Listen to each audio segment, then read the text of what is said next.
Price allot. கர்த்தருடைய பரிசுத்த நாமம் மகிமைப்படுவதாக. இந்த நாளும் இயேசுவின் நாமத்தில் உங்களுக்கு மகிழ்ச்சி நாளாய் அமைவதாக. இந்த நாளையும் காண செய்த கர்த்தருக்கு கொடான கொடி ஸ்தோத்திரங்கள். அன்பானவர்களே, இந்த நாளிலும் கர்த்தர் உங்களுக்கு கொடுக்கிறதான வார்த்தை நியாயாதிபதிகளின் புஸ்தகம் 16ஆம் அதிகாரம் 24-25 வசனங்கள். Book of Judges chapter 16 verses 24 and 25.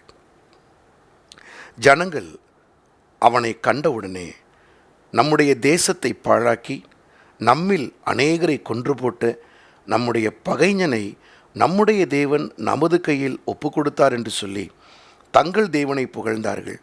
இப்படி அவர்கள் மனமகிழ்ச்சியாயிருக்கும்போது நமக்கு முன்பாக வேடிக்கை காட்டும்படிக்கு சிம்சோனை கூட்டிக் கொண்டு வாருங்கள் என்றார்கள். அப்பொழுது சிம்சோனை சிறைச்சாலையிலிருந்து கூட்டிக் கொண்டு வந்தார்கள்.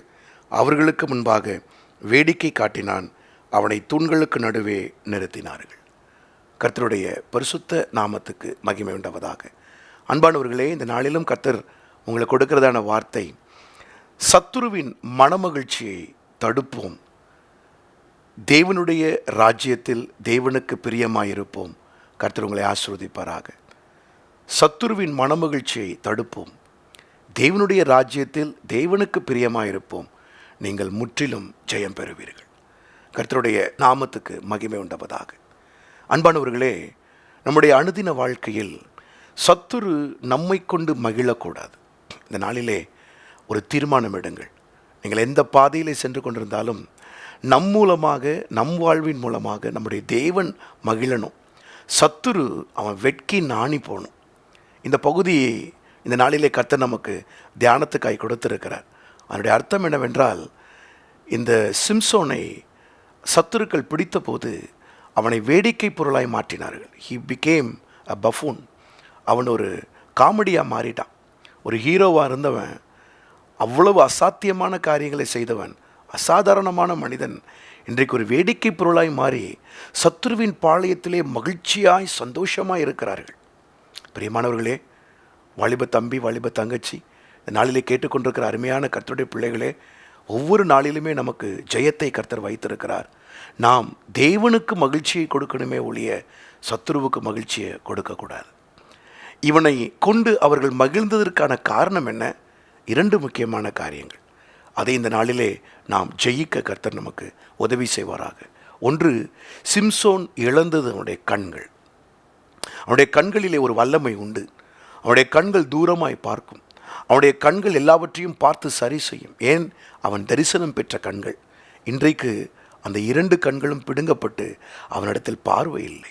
ஆகவே பாதை தெரியவில்லை. 2வது அவன் நஷ்டப்படுத்தியது என்னவென்றால் பிரதிஷ்டையை. கர்த்தர் அவனுக்கு 7 ஜடையை கொடுத்திருந்தார். அதிலே வல்லமை உண்டு. அந்த பிரதிஷ்டையை அவன் காத்து கொள்ளாமல் அதை நஷ்டப்படுத்தினான். இந்த 2ஐயும் அவன் விட்டுவிட்டதினாலே இன்றைக்கு சத்துருவின் பாளையத்திலே ஒரு மகிழ்ச்சி உண்டாயிருக்கிறது. அன்பானவர்களே, உங்களுடைய வாழ்க்கையில் இந்த நாளிலே கர்த்தர் கொடுத்த தரிசனத்தை நீங்கள் காத்து கொள்ளுங்கள். 2வது, தேவனுக்கென்று நீங்கள் எடுத்திருக்கிற பிரதிஷ்டைகளிலே ஒவ்வொரு நாளும் உங்களுடைய தியாகத்தின் அடிப்படையிலே அதிலே உறுதியாய் நில்லுங்கள். இவைகள் 2ம் உங்களுக்கு எதை திரும்ப கொடுக்கிறது? ஜெயத்தின் மேல் ஜெயத்தை கொடுத்து சத்துரு உங்களை பார்க்கும் பொழுதெல்லாம் அவன் மனமடிவாகிறான், அவன் தோற்று போகிறான், அவனுக்குள் மகிழ்ச்சி இல்லாமல் போகிறது. கர்த்தருடைய பார்வையிலே நீங்கள் ஜெயிக்கிறீர்கள். இந்த நாளிலும் அந்த ஜெயத்தை கர்த்தர் உங்களுக்கு வைத்திருக்கிறார். பாருங்கள், இன்னொரு பக்கத்திலே மோசேயை குறித்து வாசிக்கிறோம். மோசே எப்படிப்பட்டவராக இருந்தார்? அவருடைய கண்கள் 120 வயதானாலும் அந்த கண்களிலே வெளிச்சம் குறையவில்லையே. ஏன்?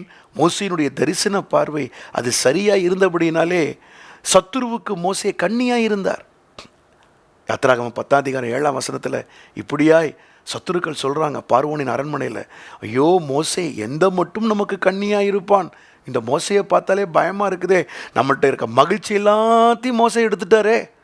காரணம் என்னவென்றால், மோசையினுடைய கண்களில் தரிசனம் இருந்தது. 120 வயது வரைக்கும் அந்த கண்கள் இருளாகவில்லை. 2வது, மோசே தன் பிரதிஷ்டையிலே உண்மையாக இருந்தார். ஆரோன் கன்றுக்குட்டியை உண்டாக்கி தேவஜனங்களோடு சேர்ந்து அந்த பாளையமே ஒரு தேவனுக்கு பிரியமில்லாத பாளையமாய் மாறின போது மோசே அந்த பாளையத்திலிருந்து ஆசரிப்பு கூடாரத்தை பெயர்த்து விட்டு தன் கூடாரத்தையும் பெயர்த்து விட்டு பாளையத்துக்கு புறம்பே வந்தார். என் தேவன் இல்லாத இடத்தில் நான் இருக்க மாட்டேன், என் தேவனும் நானும் ஒன்றாக இருப்போம் என்று அந்த பிரதிஷ்டையில் உண்மையாயிருந்தார். ஆகவேதான் கடைசி மட்டும் மோசேயின் மரண நாள் மட்டும் சத்துருவுக்கு மோசே கன்னியாயிருந்தார். பிரியமானவர்களே, இந்த நாளிலே கர்த்தர் உங்களுக்கு கொடுத்ததான வார்த்தையின்படி சத்துருவின் பாளையத்துக்கு நாம் எதிர்த்து நின்று கண்ணியாயிருப்போம். சத்துருவின் பாளையத்திலே நம்மை கொண்டு சந்தோஷமில்லாதபடிக்கு அதை முற்றிலும் அழிக்க நம்மை ஒப்பு கொடுப்போம். தரிசனத்திலும் தெய்வ தரிசனத்திலும் பிரதிஷ்டையிலும் உண்மையாயிருப்போம். கர்த்தர் நம்மை ஜெயமாய் நடத்துவாராக. ஜெபிப்போமா?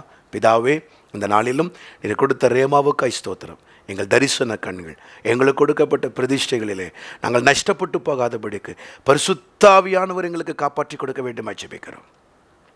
யாராகிலும் தரிசனத்தை இழந்து பிரதிஷ்டையில் நஷ்டப்பட்டு அந்த நாளில் காத்திருப்பாங்கன்னா, சத்துரு இவர்களால் மகிழ்ந்திருப்பானையானால் இன்றோடு கூட சத்துருவின் மகிழ்ச்சி ஒளிந்து போவதாகப்பா.